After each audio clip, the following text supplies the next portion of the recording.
Samantala, isa na namang pelikula na tsak naaabangan at papanoorin ng mga Pilipino.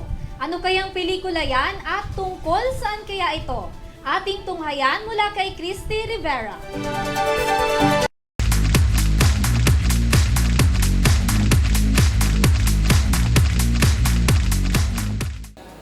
Dumako naman tayo sa mundo ng entertainment para sa balitang showbiz. Isa na namang pelikulang Pilipino ang aabangan na nakatuon sa pagmamahalan ng isang ina at anak na tsak na aantig at magbibigay ng aral sa mga manonood. Ito nga ay ang pelikulang Ang Ina Mo, na pinagbibidahan ng isa sa mga kilala at veteranang aktres sa industriya, walang iba kundi si Lotlot De Leon, kasama sina Charlie Dizon, Rico Barrera at Jameson Blake. Ang istorya ay dinirect mismo ng nag-iisang Joel Lamangan at screenplay by Eric Ramos. Iikot ang istorya sa mag-ina na sina Lotlot na gumanap bilang Belia, habang si Charlie Dizon naman ang kanyang anak bilang Donna, kung saan masusukat ang pagmamahalan nila sa ilang mga problemang susubok sa kanilang relasyon. Sa isang press preview na naganap na ibahagi ni Jason Blake na gumanap bilang Marvin na hindi naman daw siya nakaramdam ng pressure kay Miss Lotlot De Leon dahil napakagaan raw niyang katrabaho at lagi siyang kinakamusta nito. Well, syempre si Miss Lotlot. I mean, I don't really feel so much pressure kasi she plays it light.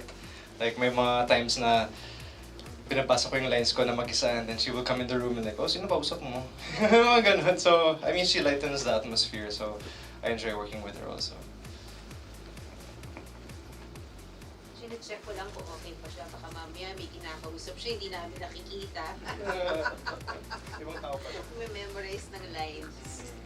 Kwento naman ng direktor nitong si Joel Lamangan, lahat daw ng cast na gumanap sa pelikula ay first choice raw nila. Lubos rin daw siyang humanga kay Charlie, lalo't at napanood nito ang isa rin sa mga pinagbitahan ng aktres na fangirl. First choice si Lotlot. Si Charlie, napanood ko kasi yung fangirl. That's why I like her too. At si Rico, ay no naman, mukha naman siyang nota. So pwede siya doon sa pelikula. Samantala, bilang isang totoong ina rin daw kagaya ng kanyang pinoportray sa pelikula, may payo raw siya sa mga mag-ina. Sa akin, sana din, sa mga magulang, tandaan natin na 10 man na maging babae mo, 10 man maging lalaki ng nanay, pero ang anak ay anak. So, pareho lang po. Sana ganun din. Kumbaga sana hindi din talaga nakakalimutan ng mga magulang na meron din silang mga anak na nandyan, na naghahanap din ng pagmamahal nila.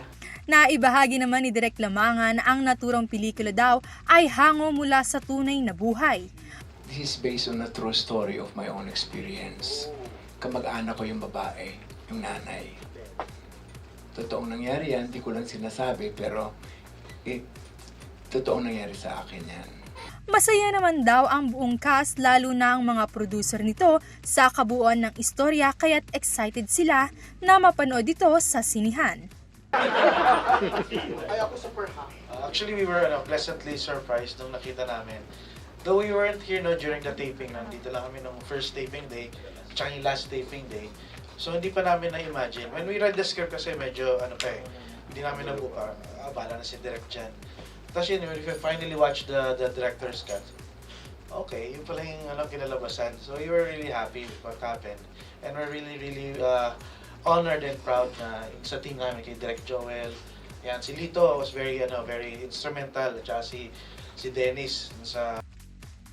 At yan ang mga balitang entertainment. Ako si Christy Rivera. Balik sa inyo, Alvin at Vanessa.